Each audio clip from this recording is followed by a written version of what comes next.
Hi everyone, today we will talk about how to fix that problem you have on your YouTube app.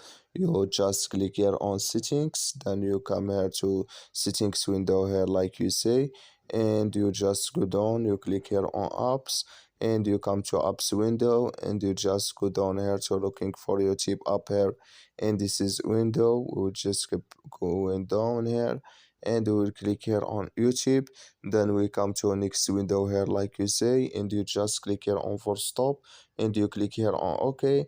Then you click here on storage, then you come to storage window, you just click here on clear cache, then you click here on clear data, and you just go to turn off your phone and turn on it, and it's going to work with you.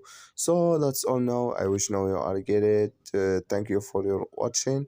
Don't forget to support us by like and subscribe, and see you in next video about all YouTube settings.